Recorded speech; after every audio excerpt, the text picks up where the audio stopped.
2 de octubre no se olvida. Pues se les había olvidado a muchos de los que hoy estuvieron marchando y protestando y levantando el puño.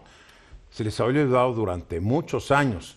Muchos de los que nos gobiernan y muchos de los que nos gobernarán, a pesar del 68, militaron en el PRI después de estos sucesos que ahora tanto los ofenden.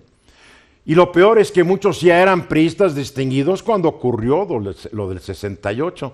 De eso vamos a estar platicando esta tarde con Liliana Alvarado. ¿Cómo estás, Eduardo? Buenas tardes. Y con Stephanie Enaro. Hola, Eduardo, ¿qué tal? ¿Cómo están? ¿Bien? Muy bien. ¿Cómo vuela el tiempo? En 1968 era yo un joven de 20 años, estudiante del segundo año de la licenciatura de Economía, en la entonces llamada Escuela, hoy Facultad Nacional de Economía de la UNAM. La directora de la escuela entonces era muy guapa, doctora Ifigenia Martínez, hoy senadora de la República por Morena. En esa época era priista. En esos días estudiar en la Escuela Nacional de Economía era toda una aventura. Desde el primer día en que llegué a estudiar ahí, después de haber cursado la primaria, secundaria y preparatoria en una escuela de monjes benedictinos que imponían una disciplina estricta sobre los alumnos, me encontré en un medio ambiente que para mí era verdaderamente caótico. Las clases eran constantemente interrumpidas por compañeros que, sin pedirle permiso a los maestros, entraban al aula para invitar a los alumnos a alguna manifestación contra algo o alguien, o a algún evento que se realizará en el auditorio Narciso Bassols de dicha escuela, que ahora creo que le llaman el auditorio Che Guevara. Recuerdo claramente al entonces presidente de la Sociedad de Alumnos de la Escuela Nacional de Economía y hoy diputado federal por Morena, Pablo Gómez, irrumpiendo al salón para arengarnos sobre no recuerdo qué asunto. Ya desde entonces era un excelente orador, el hoy experimentado legislador izquierdista que en aquella época aparentemente militaba en el Partido Comunista Mexicano. 1968 transcurría sin incidentes hasta que el 22 de julio ocurrió una batalla campal callejera entre estudiantes de las vocacionales 2 y 5 del Instituto Politécnico Nacional y la preparatoria Isaac Ochoa Terena, incorporada a la UNAM. Una bronca de estudiantes, como ocurren muchas broncas, ya han ocurrido desde antes y después del 68. Una bronca de estudiantes que se caían gordos, las rivalidades de una escuela contra otro, nada nuevo. La bronca entre ambos grupos ocurrió y siguió ocurriendo al día siguiente, solo que esta vez granaderos de la policía de Feña, después de ser apedreados por estudiantes politécnicos, invadieron la vocacional 5 y golpearon a varios alumnos. Ese fue el detonante. Policías que actuaron con un exceso de fuerza. Y así empezó lo que se convirtiera en el movimiento estudiantil del 68, el cual culminaría con la sangrienta represión de estudiantes por parte del ejército, grupos de choque gubernamentales y policías del Distrito Federal en la Plaza de las Tres Culturas en Tlatelolco. Estaba escuchando hoy una chica que obviamente leyó el libro equivocado, decía, no fue el ejército el que lo reprimió, fue el Estado Mayor Presidencial, no el ejército. Y la pregunta que vino a mi cabeza, que esta chica medio ignorante no sabe que el Estado Mayor Presidencial es parte del ejército. Porque además dice, y el Estado Mayor Presidencial recibe órdenes del presidente. Pues esta despistada también ignora que el ejército también, porque el presidente desde siempre ha sido el jefe supremo de las Fuerzas Armadas. Hay que leer antes de hablar. En la edición del 1 de enero de 1988, de la revista Nexo se publicó una detallada cronología de lo que ocurrió hace 50 años, misma que puede leerse en www.nexos.com.mx, búsquenlo. La verdad, es una excelente cronología. Yo no me involucré mucho en el movimiento, asistí a la marcha que el 1 de agosto encabezó el rector Javier Barros Sierra, el 27 de ese mes estuve en el meeting que organizó el Comité Nacional de Huelga en el Zócalo de la Ciudad de México y el 13 de septiembre marché del Museo Nacional de Antropología e Historia al Zócalo en la llamada Manifestación del Silencio. Y no me involucré más, porque la mayoría de los dirigentes del Consejo Nacional de Huelga con quienes tuve algún trato eran militantes de las organizaciones más extremas de la izquierda mexicana, y no solamente extremas, violentas, que en verdad no pretendían democratizar al país, sino instaurar un régimen soviético similar al cubano de aquel entonces. Nunca fui, nunca he sido y nunca seré admirador de regímenes dictatoriales, sean de derecha o de izquierda.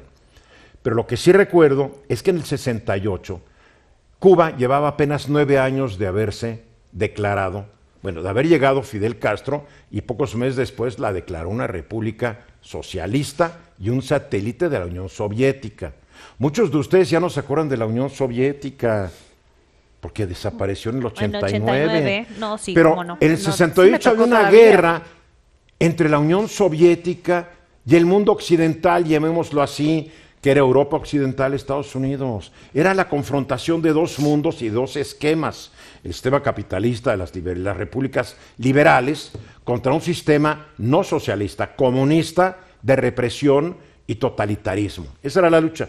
Y en México, muchos de estos estudiantes que dirigieron el movimiento, hoy por algo están en Morena, ya estuvieron en el PSUM y en el Partido Comunista y en partidos de izquierda, admiraban a la Unión Soviética y admiraban a Cuba.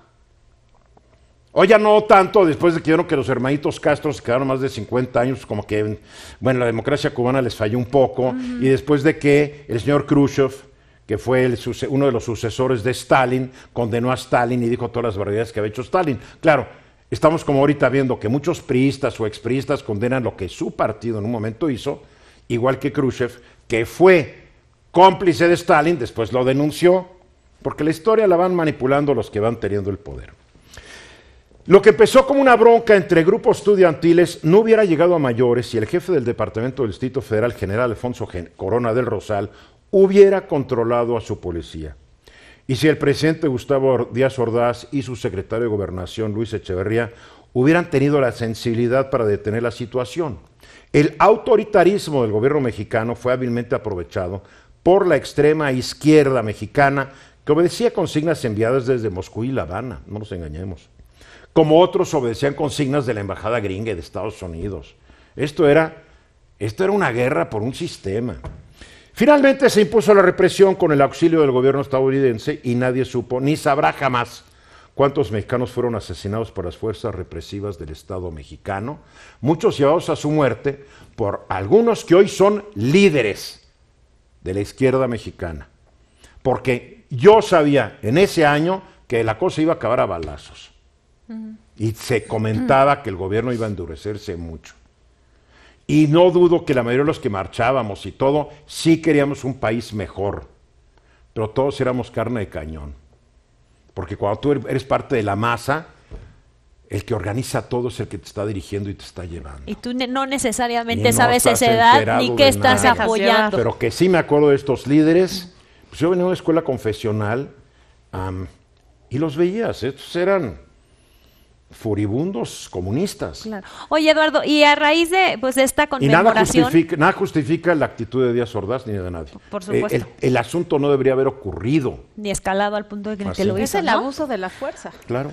Oye, Eduardo, y en ocasión, digamos, de esta conmemoración, el día de ayer el gobierno del Distrito Federal remueve ciertas placas de Díaz Ordaz, digamos, y se está haciendo una gran alaraca. Hoy escribía no sé qué. Que iban a hacer como un monumento. Y una guardia civil. No, pero mira, vamos a decir una cosa. En este país, todas esas placas eran parte del culto a la personalidad del dictador en turno. Claro. Una cosa, una placa. Este metro se inauguró tal día y se inauguró presidente, porque costó tanto dinero de los mexicanos. No, las placas eran el señor presidente de la República, claro, que inauguró. Eran como faraones. Y sigue siendo, Eduardo. Es como dices, ¿quién construyó el foro Juliano? Ah, Julio César. Claro, ¿quién construyó el metro? Ya basta, mira, en este país hay calles, colonias, ciudades, que están nombrados en honor a un dictador en turno, claro, a un gobernador mediocre, a un presidente municipal rata, sí, o de su mamá, o de su esposa, sí, o de su hija, o de su cuñado. ¿Sabes qué? ¿Tú sabes que hay colonias que llevan como nombre el Bester Gordillo? No lo dudo. ¿Saben que hay una colonia aquí en la Ciudad de México que se llama Manuel Camacho Solís? Sí. No duden que al rato hay uno que se llama René Bejarano. Seguramente. Oye, La Vía López Portillo. Perdón, a mí por la Vía López Portillo, cada vez que yo voy, es acordarme del desastre que dejó. Ah, claro, hay unos que dirán, sí, pero también hizo cosas buenas. Sí, pero a un gobernante lo mides por el saldo final. Claro, pero ellos quieren No, de lo pasar bueno y lo malo. a la posteridad Sí. de Eduardo Donde no con se ese ve, tipo de Eduardo, actos. La memoria se manipula a conveniencia. Claro, yo llevo años, décadas, diciendo que en este país hay que cambiar las nomenclaturas. Estoy de acuerdo que hay una Avenida Juárez, una Madero. Oye, pero una calle Luis Echeverría, una calle Pero López pues Portillo. todos quieren pasar a la Digo, posteridad, buenos y hay malos. colonias Carlos Salinas de Gortari. Estos tipos arruinaron al Uy, país. Alfredo del Mazo Totalmente. creo que De está Alfredo por todo del el Estado de Mazo, México. Papá, abuelo, nieto. Exacto. Digo, ya estuvo bueno. Para eso existen los números. Primera avenida, segunda, tercera, cuarta. Las que se Oye, requieran. las calles del centro de la ciudad, ¿saben por qué tienen nombres de repúblicas? Porque fue una ocurrencia del presidente en turno para honrar a las repúblicas hermanas.